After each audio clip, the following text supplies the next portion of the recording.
but we will expose anybody that does any wrongdoing to you, such as cops or anything like that. You have to carry a camera on you, phone, something like that. Do not walk around on these streets without some kind of audio or video recorder, period. Even if you're dressed like a bunny rabbit. Even if you're what? Especially! Yeah, especially if you're dressed like a bunny rabbit. Taking a photo radar camera. But if anybody has any interesting video, a lot of people don't realize they'll have a video and they don't think it's really any good. Well, send it to me and let me check it out, and we will maybe do a video on it. How many hits a month do you get on YouTube? Total, we have 42 million views so far, and we're getting about, I don't even know, like 1 million hits a month. Wow. Something like that. Make you famous. Yeah, so if you have an interesting video, we could use it. Did you get video when we were in the Scottsdale court talking to the cop? Yes, I did get video of that. It's not great. I could use the audio on it, but you did. I met Mark. We was at Scottsdale, my favorite court of all, Scottsdale City Court, and Mark Stevens shows up for Chris Broughton's case about him running a red light in his bicycle at 3 in the morning because he's such a criminal. Oh my Lord! He actually got pulled over. And didn't they tow his bike? Or was that Morpheus? I think that was Morpheus. Yeah, Morpheus, they towed his bicycle. They called the tow truck out.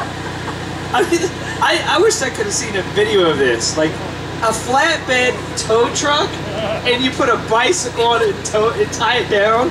Seriously? And they stole his bike and impounded it. And of course, it did have a little 47cc motor on it. So it was like totally illegal. But Mark was there, and he confronted these cops, and he was using the Socratic method of trying to get at these people. You know, ask them. Well, you tell us exactly what you said to the cops, because it was interesting. The cop kept on trying to justify what he was doing, and Mark kept on pressing. You'll be in there, don't you worry now. You might even be in the beginning. Oh yeah. Automatically shut him off, dude. This together in the mic. Closer. What I did was, and he was very calm. He was he was behind the bulletproof glass, right? And he was very calm, and he was just watching what we were doing and paying attention, and it was very calm and didn't show any real emotion at all. And I figured we've spent enough time here. Let me ask you a question: is it if the three of us, meaning me, you, and Chris, if we did business in the same manner as government, we collected our money and got our support exactly the same way that government does, would you guys think we were criminals? And he goes, "That's it, I've had enough." That's it. He goes, "Get out of here." So, the cop by the window, and he goes, Get to the mic. And Mark was like, "What's wrong? Why can't I just ask you the question?" "I don't want to talk. You just leave." And he just. Huh? The cop was saying leave? The cop wanted me to say, whoa, what are you going to do? You're going to arrest me now for asking a question? Not me. I said, well, before I go, because I'll leave, right? Well, I'll leave with there for way too long anyway. Let me just ask you one last question.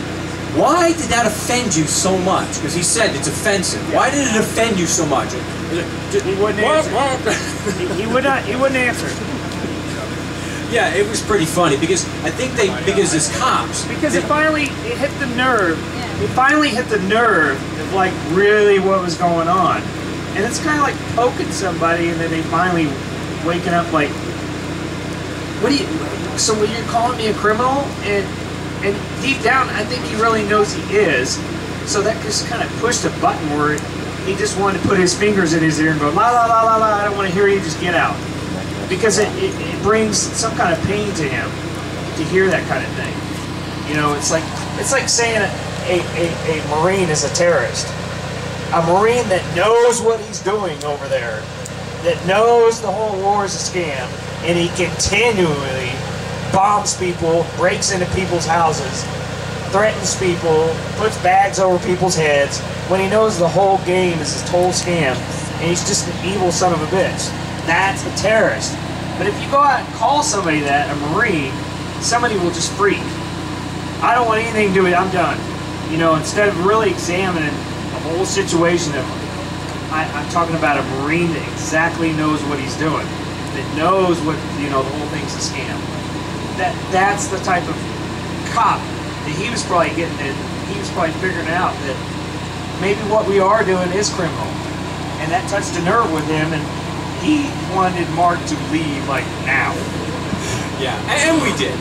I guess in a way, it was a backhanded way, or a more, you know, covert way of me calling him a criminal. But I did it in a much better manner by putting it in the form of a question. You were nice about it. I was nice about it, and he threatened me with arrest for doing that. So if you want to get a response like that, you could just ask him, if we collected our money in the same manner and had the same support as government has, would we be criminals? See the response. You get the same response. Right.